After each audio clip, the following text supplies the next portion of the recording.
Okay, let's go. Let's start. Welcome sa TGIF 2020 April 17.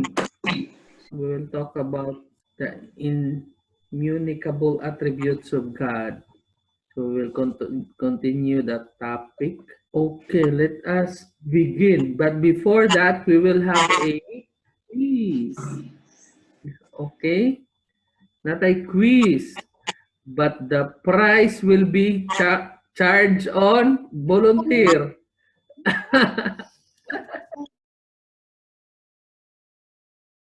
Okay, let's start. Do you still remember the things that we have discussed previously? Stock knowledge lang, hindi stock knowledge. We have stopped this for quite a few months already. I think at least 6 months, and I'm sure na wala na mo yung man. But at the same time, even though we may not be specifically studying about the incommunicable attributes of God, we have talked about God in a lot of ways. Even though it's not attribute specific, we are still talking about his attributes. So I'm sure you have some understanding, and I think we have repeated this topic over and over again many times, so I'm sure that you would have understood it already. So, you know the drill. Let's Kahoot it. The prize for tonight is earning the title of being a Kahoot champion. The faster you are, the higher the score. Okay, are you ready? Okay, I will start now. True or false? We can know God truly and exhaustively. 3 of you got the correct answer. Good job. Karine Joy, because you are the #1 player, can you explain why it is false? We finite God, and God is infinite. So finite we are, we will not be able to comprehend God. Yeah, that's right.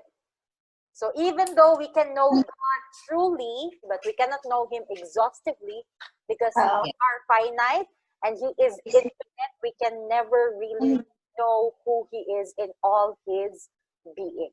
Okay, next question. What do we call the attributes of God that he does not share with others? 3 lang ang naka-answer? Walang answer yung dalawa? Naghangman. Ano? The correct answer is incommunicable.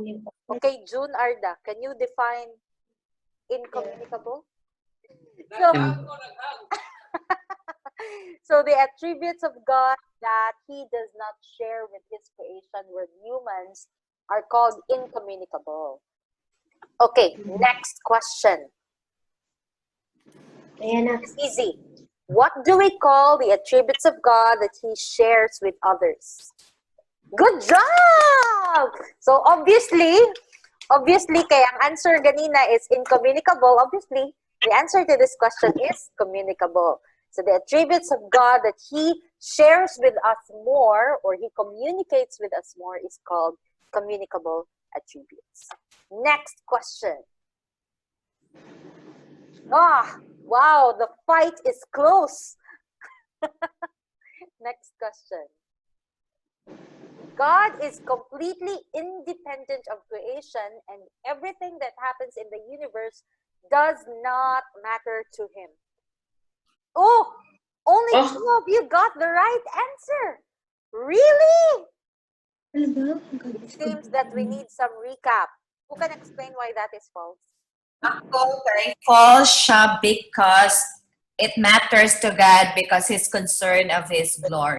So everything that happens here, that happens on his creation, it matters to God because he's concerned of his glory. Yeah, that's right. Even though God is completely independent of all of creation, everything that matters in the universe still matters to him because He's concerned of his glory, and he is choosing that those things that happen in the universe would matter to him. So, yeah. So next question. We define God's immutability by stating that he is unchangeable in his being, perfections, promises, and blank. Oh, good job. 3 of you got the right answer. Let's see. Secret. Oh, okay. So I think, Brian, can you explain to me why your answer is purposes? He doing everything like a promise and their purpose. Have a purpose for any kind of people. Yeah. So he is unchanging in his promise, purpose, being, and perfections. Although he does have emotions and feel differently in different situations, but his purposes and his character will never be changing. Okay, next. True or false? God sees all time equally vividly. Oh, yay! Everyone got it right. So what does it mean that God sees all time equally vividly? Who wants to answer that question? Because God is God, so He is not under the influence of time, space, or something. Okay, yeah. So he is outside of time.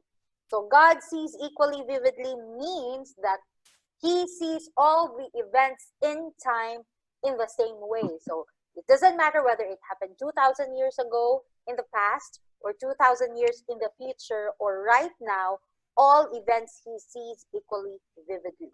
So it is as if it is happening right now.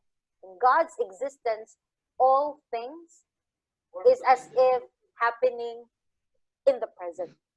Okay. Next. True or false? Creation can bring delight to God even though he is completely independent of it. Yay! Finally, you're getting things right. Let's see. Yeah, oh, okay. So this is related actually to the question earlier. No, even though God is completely independent of creation, everything does matter to him. So we can bring him delight. Creation brings him delight. And I see that Cons is having a streak with 3 correct answers in a row. Woo-hoo! I think he can explain the answer to the next question. God's independence is also called blank. Oh, only 3 of you got the right answer. But it's okay. It's just a matter of... Okay, Hans has a streak of 4. Next. True or false? Even though God is unchanging, he does act differently in different situations. True or false? Yay, 4 of you got the right answer. I think this is the last question. What does this picture illustrate about God's relationship with time? But actually, all answers are right. No matter what you have answered, that picture illustrates that God is outside time. He is not inside time. He is not limited by time. He sees all time equally vividly, whether events happened in the present or 2,000 years in the future or 2,000 years in the past. That picture also illustrates that even though God is outside time and he sees all time equally vividly, that he acts in time, he enters time, and he acts in time, and he created time. He's outside time and he created time. So all of those are right. So let's see who are the winners of this game. Third. Oh, good job. Oh.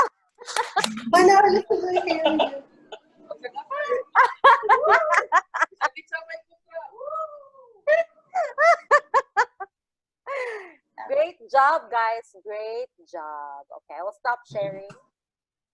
Good job.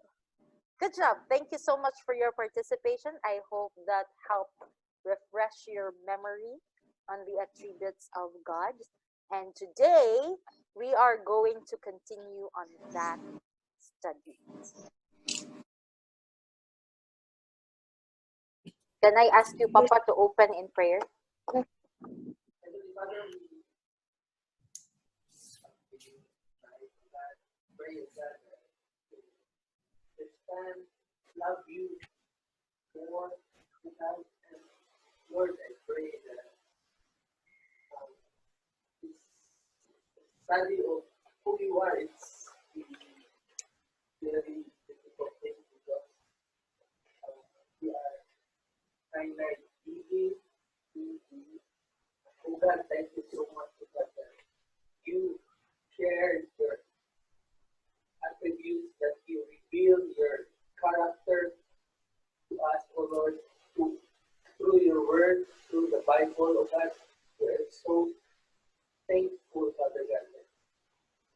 You're so gracious to reveal yourself to us, Father God. Lord, thank you. God.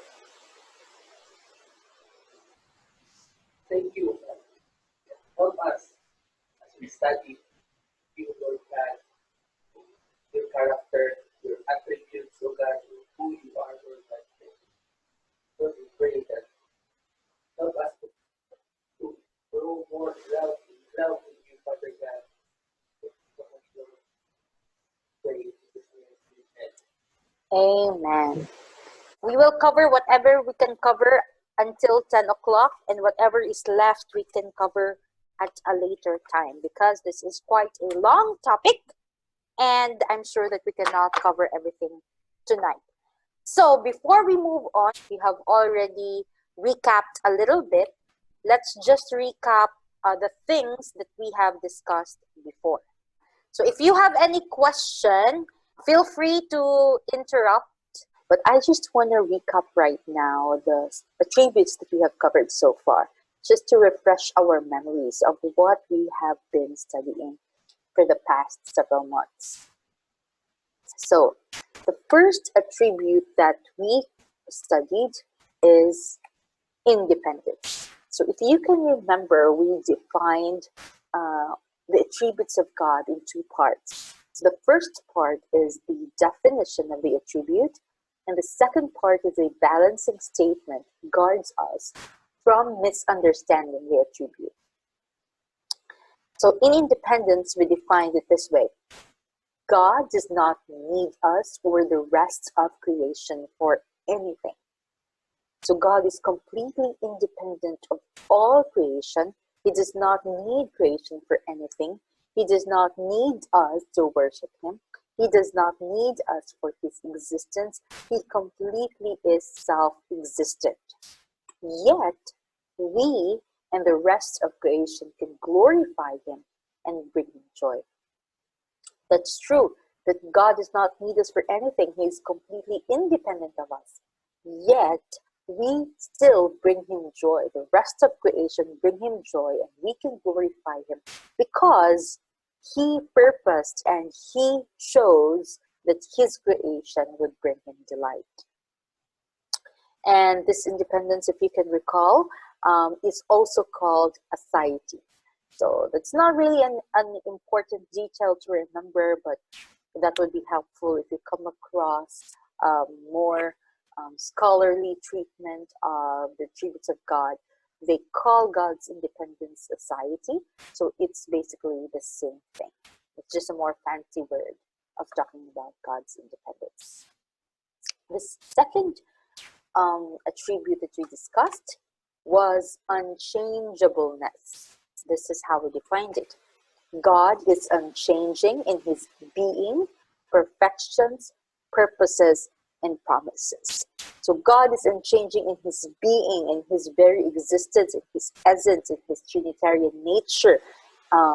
He is unchanging in all of that. He is the same from eternity past until the eternity future.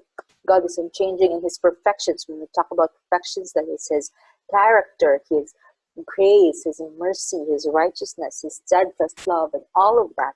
He's unchanging on all of that. He doesn't, he's not 100% righteous before and now it becomes less. No, his righteousness, his mercy, his love, and all his perfections are the same from eternity past to eternity future. His purposes are the same. So what he purposed from the very beginning, he carries it out until the end of time. It doesn't change no matter how long time passes by. And his promises are unchanging. When he promised something, he will surely carry it out. So God is unchanging in his being, perfections, purposes, and promises. Yet the balancing statement is God does act and feel emotions, and he acts and feels differently in response to different situations. So even though God is unchanging in his being, perfections, purposes, and promises, he does feel emotions and he does respond differently in different situations. He does, he can be grieved, he can be joyful, he can be angry, but that does not mean that he is ruled by his passions or emotions. Even though God does act and feel emotions, he is in passion. His emotions or his emotions does not overcome him. His emotions does not rule him, and his emotions does not change any of his being, perfections, purposes, and promises. Okay, the next attribute was eternity. God has no beginning, end, or succession of moments in his own being, and he sees all time equally vividly. So God does not have a beginning. God does not have an end. We have that firmly in our mind, right? We can understand that. But God has no succession of moments as well. What it means is that God does not experience time the way we do. Like for us, there is a succession of moments. At one moment we are sitting here, at one moment we are standing outside the bedroom or where we are writing or we are speaking. Every single moment is a succession. That's how we experience time. But God does not experience time that way. There's no succession of moments with him. He is simply being. He's always present. There's no past and there's no future. He's always present. And he sees all time equally vividly. Whatever the events that happened 2,000 years ago is as equally vivid as the events that are happening right now. So he sees all time equally vividly. Yet, God does sees events in time and acts in time. So even though he sees all time equally vividly, he does enter time and acts within time. Time does not limit him, but he enters time and acts in time.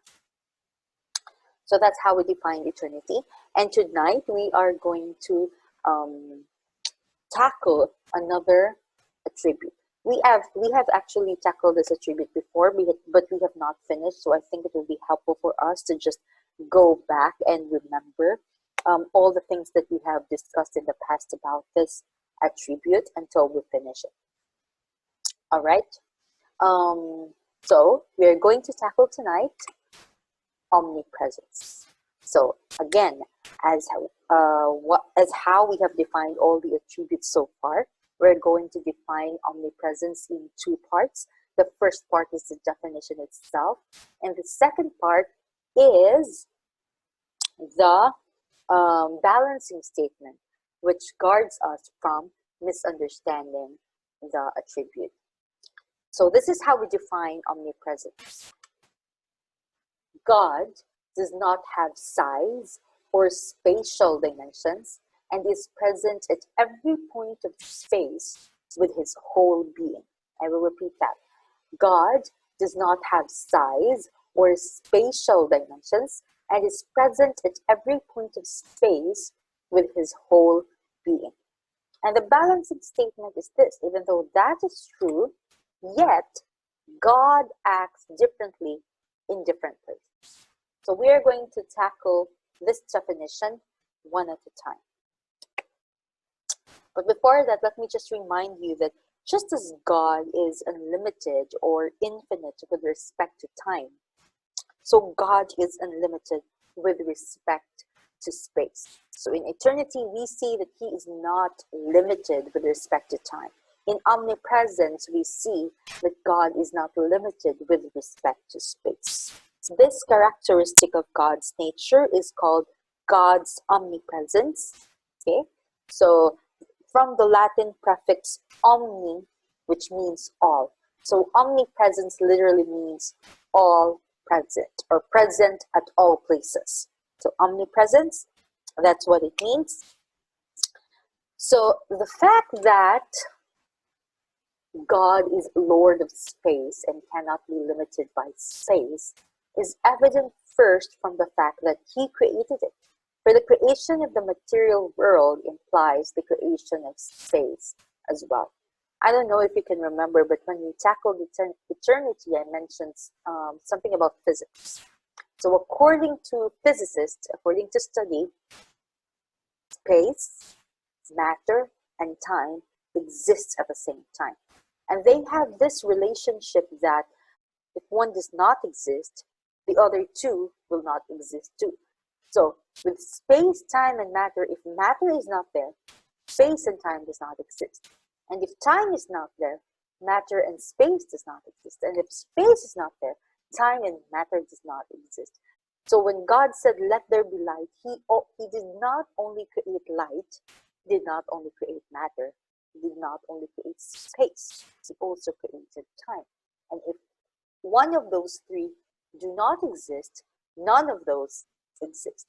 So God created all things. He is outside time and outside space. He created space as well. The fact that God is Lord of space is evident by the fact that he created space. So we see in Genesis 1:1, right, a very famous verse.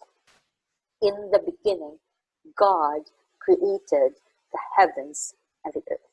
So the fact that he is the creator of space is an evidence that God is Lord of space. He is above space. He rules space. He created space. Furthermore, Moses reminded the people of God's lordship over space. So in the beginning of the Bible, in the beginning of Moses' book, he says that God created the heavens and the earth. And in his last book, in Deuteronomy 10:14, he reminds the Israelites of God's ownership of the heavens and the earth. So I'll read this for you. Behold, to the Lord your God belong heaven and the heaven of heavens, the earth with all that is in it. So God is the creator of space, and all space belongs to him. Whether it's heaven or earth, all space belongs to him. So the fact that he is Lord of space is evidence in that he is the creator and owner of all of space. So let's take the definition now, one at a time. Remember, this is our definition. God does not have size or spatial dimensions and is present at every point of space with his whole being. We'll take this definition now. First, God is present everywhere. So there are specific passages that speak of God's presence in every part of space. Why don't we look at Jeremiah 23:23-24? I'll read it. Am I a God at hand, declares the Lord, and not a God far away?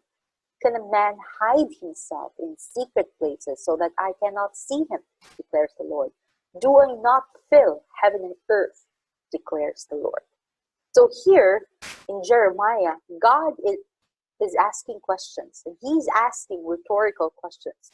Rhetorical questions are basically questions that prompts the reader or the one who is being asked an answer which is already obvious. It's while asking the question, the answer is already there. So God is asking, am I a God at hand, not a God far away? Do I not fill heaven and earth? And the point is, what he's really trying to say is, man, can you hide from me? You cannot hide from me. Why? Because I am not a God far away, but I'm God who is always near, is always present. I feel heaven and earth. I feel heaven, I feel earth, so that everywhere you go, no matter where you go, you cannot hide yourself. So God is saying, I am present everywhere. There is nowhere in the entire universe that you can go that I cannot see you, because I am everywhere. So God is present everywhere. That is what he says in Jeremiah 23. Let's look at another passage. What about Psalm 139, 7 to 10? By the way, Psalm 139 does not only speak of God's omnipresence. It's David here in the psalm also meditates on the other attributes of God, like his omniscience and his omnipotence. And in this section, he's talking about God's omnipresence. So if you want to meditate on the attributes of God, this psalm is really, really good for you to read and to really think about. So in verses 7 to 10, David says, where shall I go from your spirit? Or where shall I flee from your presence? If I ascend to heaven, you are there. If I make my bed in Sheol, you are there. If I take the wings of the morning and dwell in the uttermost parts of the sea, even there your hand shall lead me, and your right hand shall hold me. So David here is basically asking, where can I flee from your spirit, Lord? Whether I go to heaven, or I go to Sheol, or I go to the uttermost parts of the sea, wherever I go, I cannot hide from you, because you are everywhere. You are there, in the heavens, on Sheol, in the earth, in the sea, to the west, to the right. There's nowhere I can hide myself from you. You are present everywhere. So this is the point that David is saying here. By the way, it's very interesting that he uses the word Sheol. Now, Sheol in the Old Testament can mean, sometimes it can mean the place of the dead, or basically like the grave or death. Basically, that sometimes it is used that way. But sometimes it is also used to refer to hell. Now, what I find interesting here is it seems like Sheol, he uses it as to refer to hell. Why? Because he contrasts it to heaven. So if that is what he means, the question that can come up in our mind is God then present in hell? Because David here says that God is present everywhere. He is there in the heaven, and he is there in Sheol. Is God then present in hell? So it's a question someone asked here. I want you to hold on to the question. We will tackle that as we go along. We may not be able to tackle that today itself, but I promise you, as we continue on the study, that question is going to be answered. So just hold on to that question for the time being. But the point here of David is that there is nowhere in the entire universe, on land or sea, in heaven or in hell, where one can flee from God's presence. So we see here both God in Jeremiah and David in Psalm 139 are talking about God being present everywhere, that there is nowhere God can be absent. There is nowhere a man can flee and God does not see him, because he simply is everywhere. There's nowhere in the entire universe that God's presence is not there. We should note also that there is no indication that simply a part of God is in one place and a part of him is in another. So when we go back, for example, here in Psalm 139, there is no indication at all that only a part of God is present in one part of the universe. David did not say, Lord, I cannot hide myself from you because your mind is in heaven and your feet are in hell, and your hands are on the earth and your shoulders are in the sea. No, David does not say that. He did not imply, there is no indication, there's no implication at all that only a part of God is present in these places. He is saying that God himself is present in all these places. Look at verse 8. If I ascend to heaven, you are there. He did not say a part of God is there, but he said, you yourself are there. If I make my bed in Sheol, you are there. So in other words, there's no indication at all in this passage that only a part of God is in one place and a part of him in another. It is God himself who is present wherever David might go. So we cannot say that some of God or just part of God is present, for that would be to think of his being in spatial terms, as if he were limited somehow by space. So we cannot say that. The Bible does not affirm that. The Bible does not say that only a part of God can be present in a given place. But the Bible affirms that it is God being, his entire presence is in every point of space at all time. We do not think of God as only partly present in a given space, because that would be thinking of him in spatial terms, as if he were limited somehow by space. Instead, it seems more appropriate to say that God is present with his whole being in every part of space. Just like what Acts 17:28 says, for in him we live and move and have our being, as even some of your own poets have said, for we are indeed his offspring. So Paul here, addressing the people in Athens, he says, in him, in God, in his being himself, we live and move and have our being. In him, in his whole being, not just a part of him. Or what about Colossians 1:17? And he is before all things, and in him all things hold together. Not a part of him, but in himself, in his being, in him all things hold together. Next part of the definition. God does not have spatial dimensions. Not special, but spatial dimensions. While it seems necessary for us to say that God's whole being is present in every part of space, or at every point in space, it is also necessary to say that God cannot be contained by any space, no matter how large. So again, in the previous section, we have seen how the Bible affirms that God's whole being is present in every part of space, at every point of space, at all points of time. That is important to affirm. However, it is also necessary to affirm that God cannot be contained by any space, no matter how large. Let's look at 1 Kings 8:27. But will God indeed dwell on the earth? Behold, heaven and the highest heaven cannot contain you. How much less this house that I have built?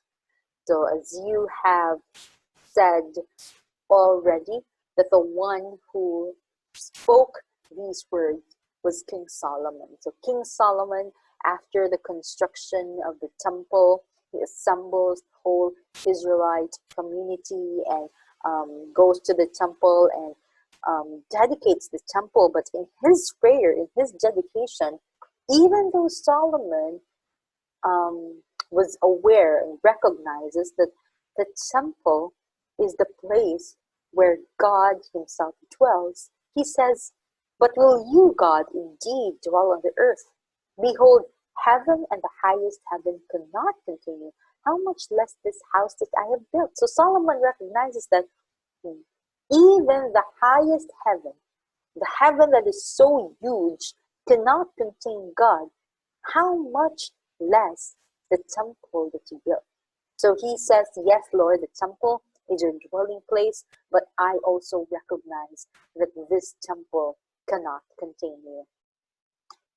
So heaven and the highest heaven cannot contain God. Indeed, he cannot be contained by the largest space imaginable.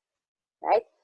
So on this earth, if heaven and the highest heaven cannot contain God, there is not one place that can contain God, even the largest space imaginable.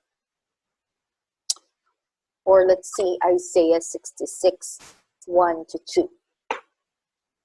Thus says the Lord, heaven is my throne, and the earth is my footstool.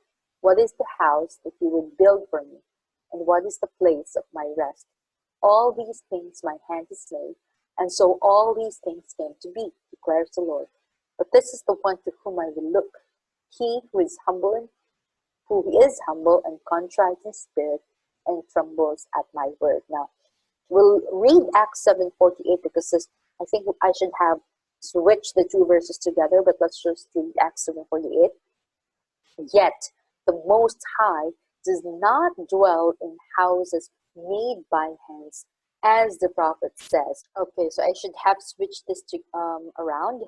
So in Acts 7, Stephen, in his speech, in his sermon, said, the Most High does not dwell in houses made by hands.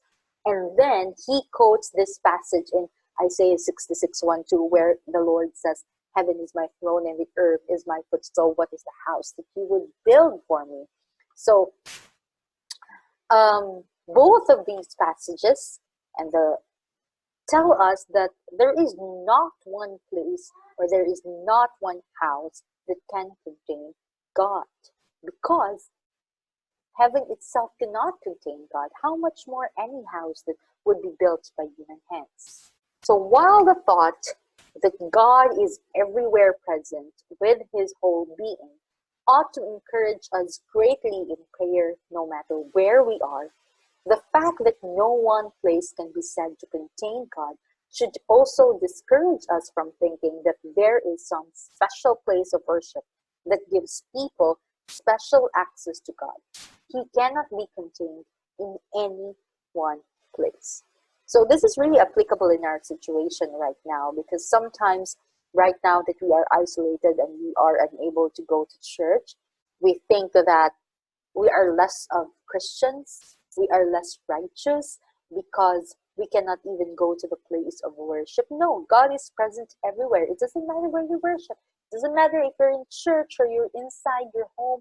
It doesn't matter where you are. God is present in all parts of space. His whole being is as present here in my house as he is in your house right now. And he is as present here in my house as he is in a place of worship right now. So it doesn't really matter where you go to church, which building you go to, doesn't matter where you pray, for as long as you worship with all your heart, that's what matters. Because God's whole being is present at every point of space, no matter where it is. But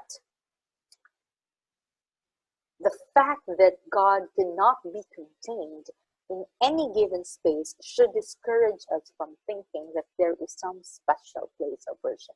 Yes, true. It is helpful and it is good to have church buildings. It is good to go to a place of worship. Definitely that is good. But we should guard ourselves from thinking that we can only worship God truly when we go to a specific place. Like sometimes we feel like we need to go to church every Friday because God is there. Well, God is also in your place. So yes, definitely be encouraged that God is present everywhere. You can pray wherever you are. God is there. And be discouraged to think of any place as a special place of worship that gives special access to God.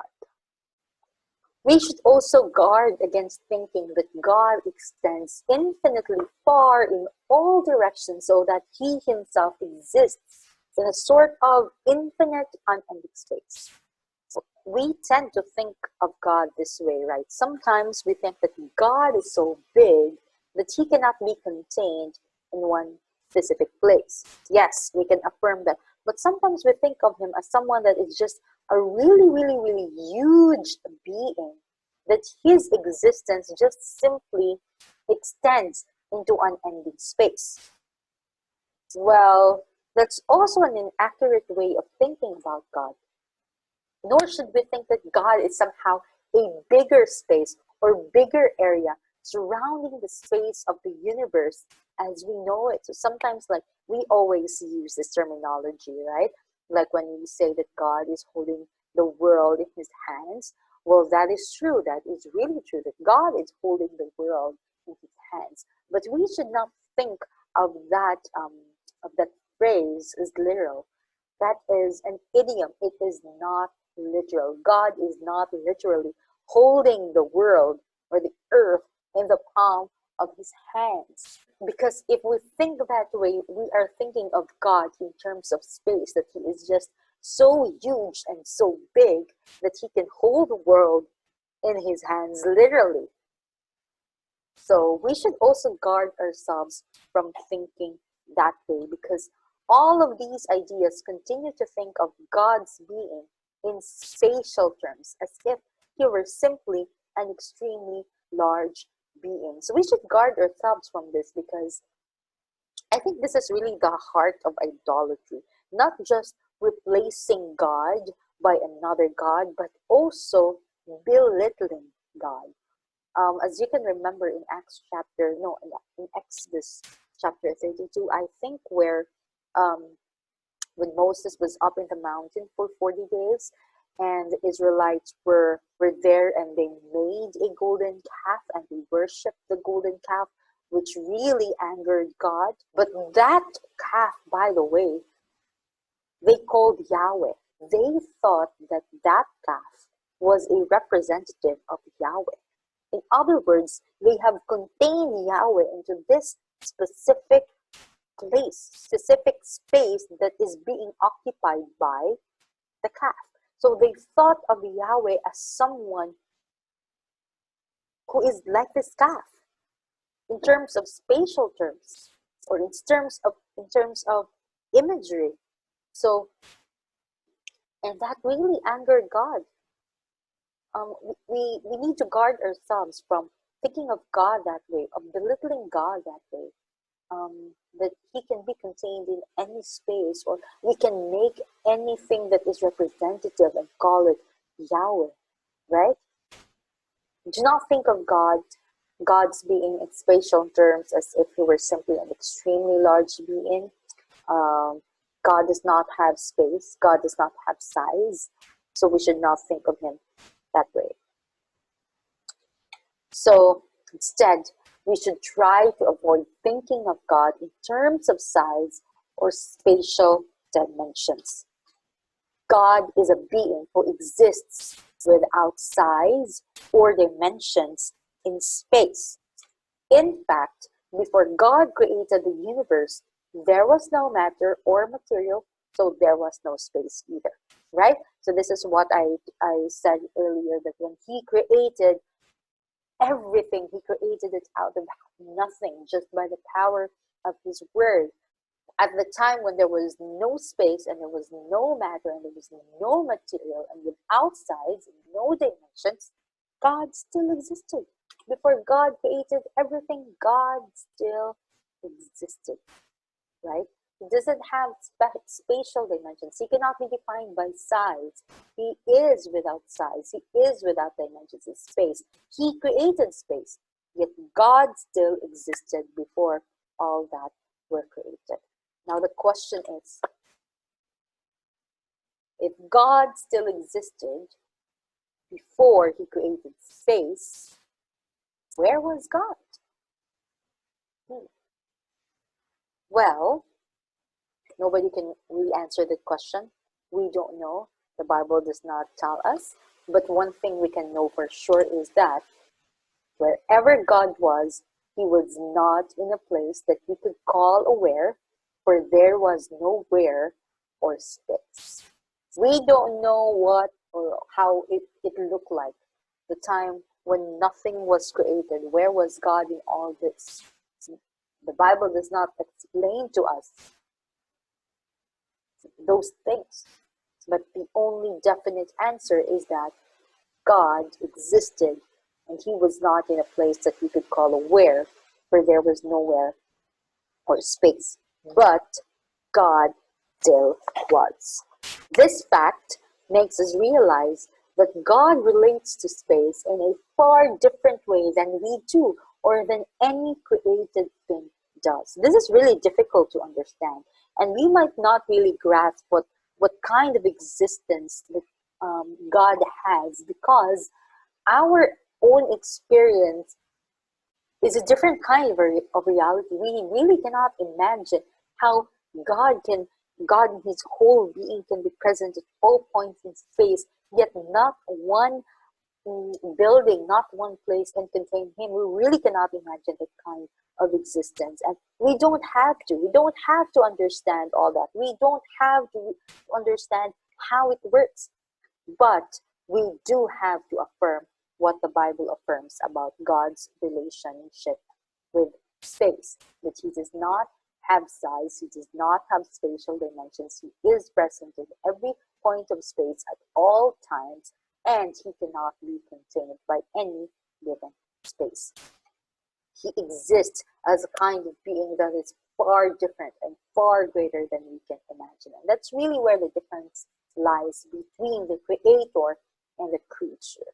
We cannot imagine how does that work, how God's existence works, because simply we are finite beings. We cannot understand him. We cannot know him exhaustively, as what our quiz stated. We can know him truly by his word, but we can never know him exhaustively.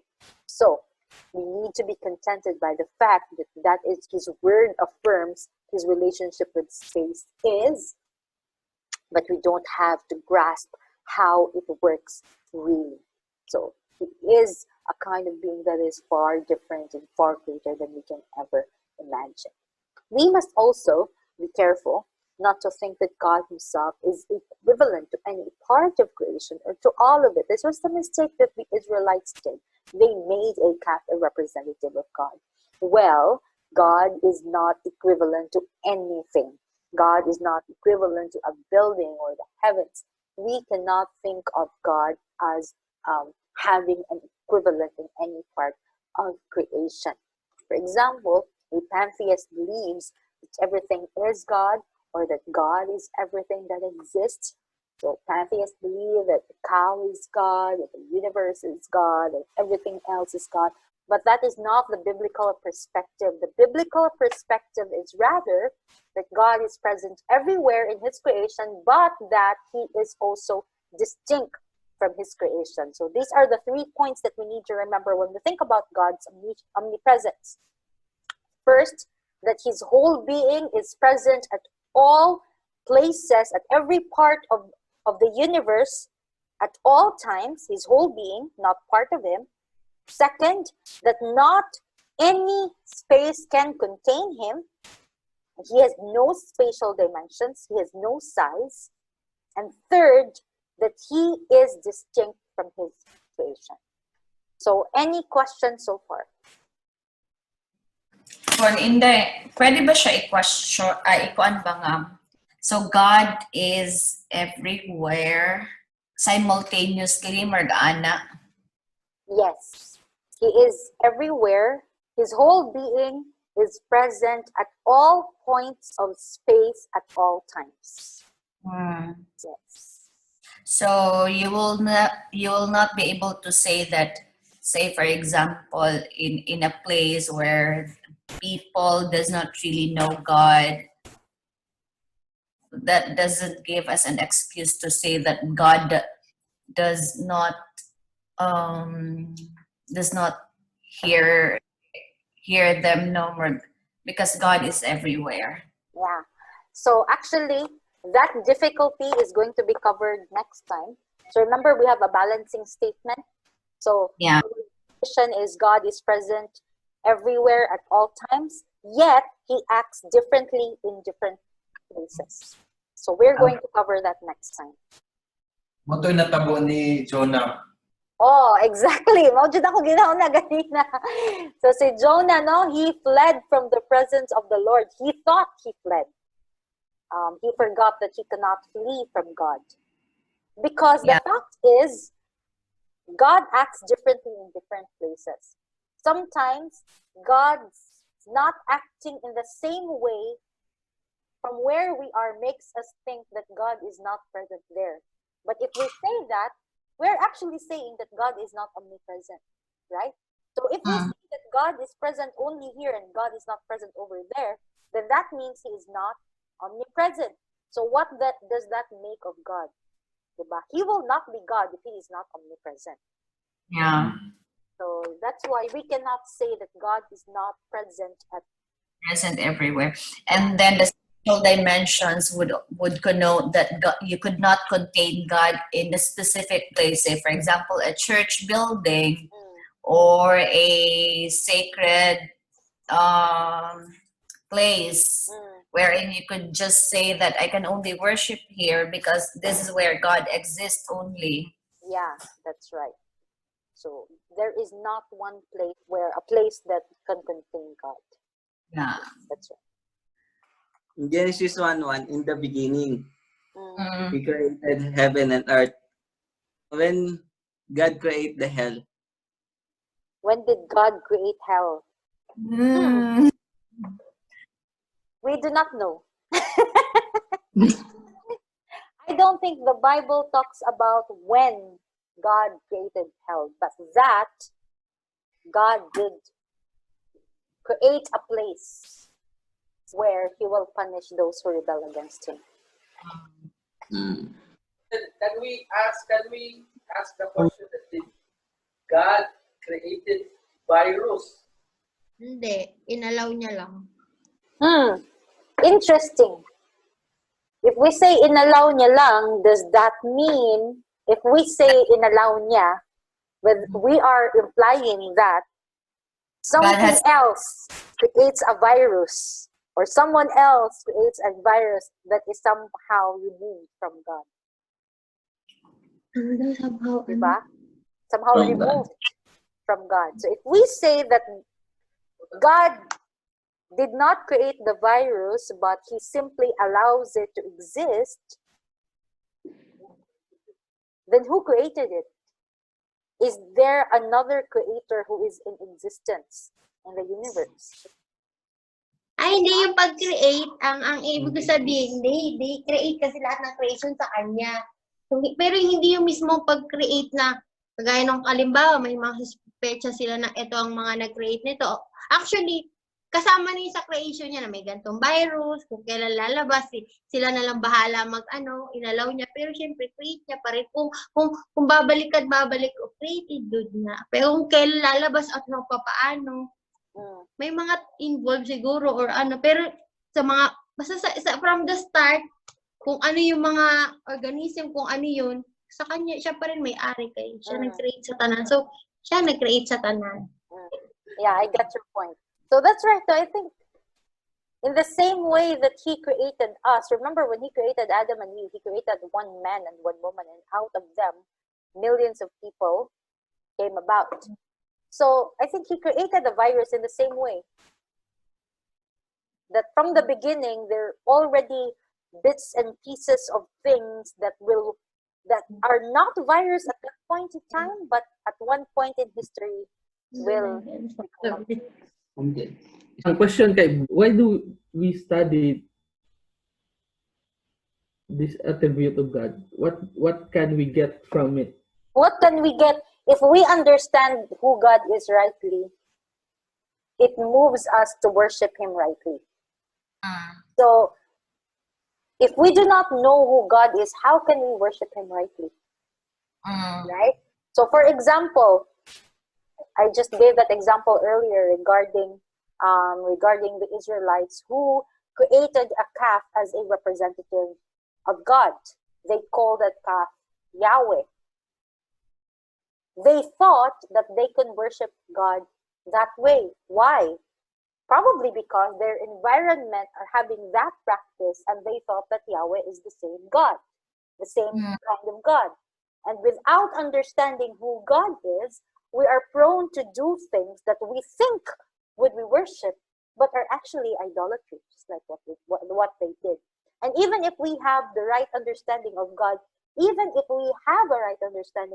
still have the tendency to worship him in an idolatrous way. How much more if we do not know him rightly, right? If kung kailan na gani kaniya, there is still a tendency to not worship him rightly, how much more kung believe.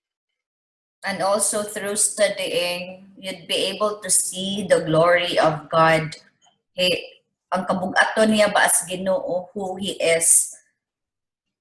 And that would lead us to confidence, but to in all aspects of our spiritual life, and that would, with regards to the God whom we believe in, to our salvation, to our resurrection. So that would lead us, if we could see that glory of God through His characters, through His attributes.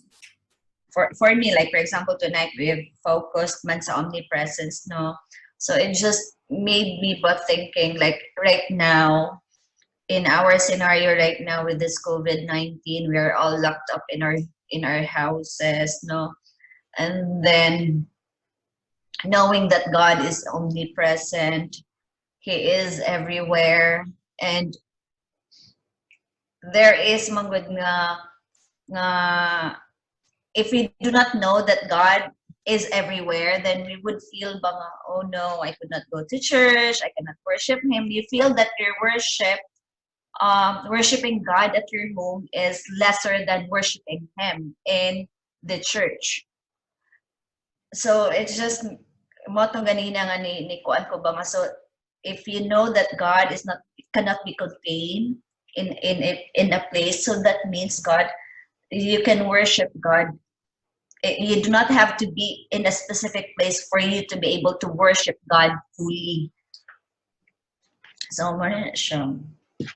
Let us close in prayer. Yes, Lord, thank you so much, Father God, for this time. Thank you for your word, Father God. Thank you for reminding us who you are, Lord, that you are everywhere. You created everything, and we are your creation. Thank you for creating us, that we are part of your creation, Father, that we also can give joy and experience who you are, Lord God. Lord, I pray in these coming days, Father God, you, Lord, protect us, protect my brothers and sisters here, Lord God, especially Cons, Lord, that he is going to work. Please, Lord, protect him, protect his family from coronavirus, Father God. Keep him in your hand, Father God.